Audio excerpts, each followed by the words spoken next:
between the body and the soul. We are talking about the body. The body dies, but the body is not the self. Body is not the actual person. Body is just an external covering, external dress. And see what a wonderful example Krishna gives to establish that point.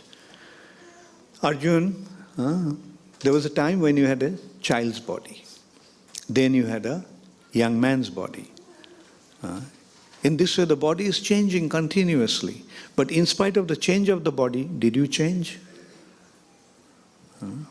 If I ask you the same question, what will be your answer?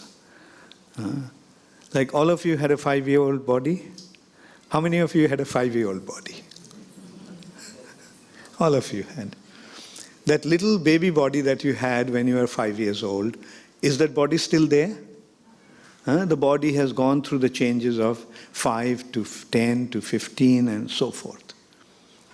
Now, in spite of the change, although the body has changed, are you the same person or you're a different person? How many of you think that you have become a different person?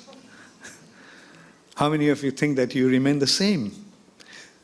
So in spite of the change of the body, we do not change. So who is that we? The soul. It is the soul's presence in the body that makes the body alive. The moment the soul leaves the body dies. So now the consideration is, who is our actual identity? We have come to the conclusion that our actual identity is that we are spirit souls. Then Krishna is speaking about the quality of a spirit soul. Na jayate mriyate va kadachin. The soul is never born. The soul never dies. Actually, when the soul accepts a new body, the body is born. And when the soul leaves the old body, the body dies. The birth and death is to the body, not to the soul. When the soul accepts a new body, it is birth of the body. And similarly, when he leaves the body, the death of the body. And as long as he is there in the body is alive. Our bodies are alive because we are there. So, are we born? Do we take birth? The body takes birth.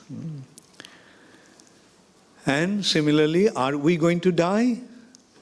Obviously, the answer is going to be no. How many of you agree with me? Don't feel shy. Raise the hand properly so that I can see. So we don't die.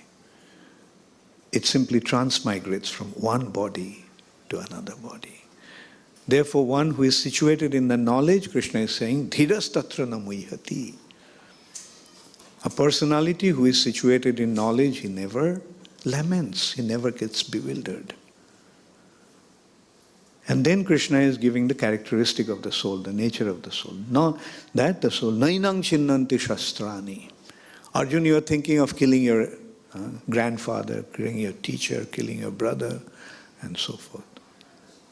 But these weapons cannot cut them. Nainang chinnanti shastrani. The soul cannot be cut by any weapon. Nainang dahati pavakaha. The soul cannot be burnt by fire. Soul cannot be drowned by water. Soul cannot be withered by air. So soul is not affected by any condition of this material nature. It's the body that becomes affected. And the souls living in the body may be affected. But the soul is unaffected by all these conditions.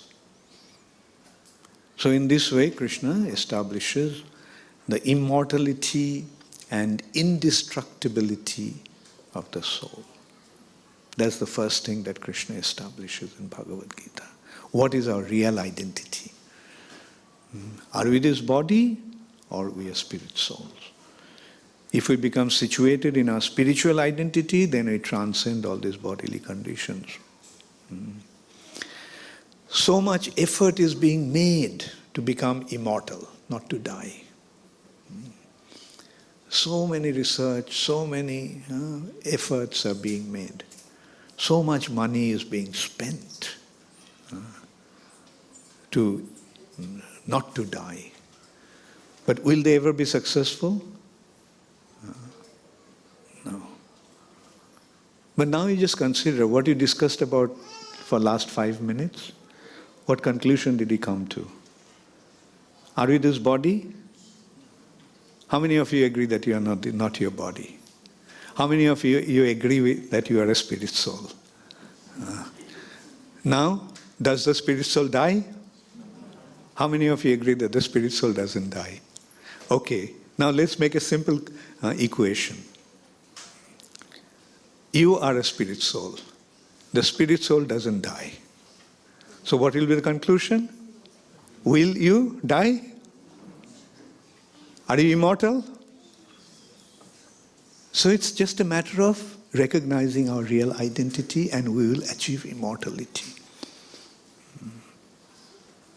There is no need to make all these endeavors, having so many medicines and having so many, going to so many processes, hospitals, gyms, spa, and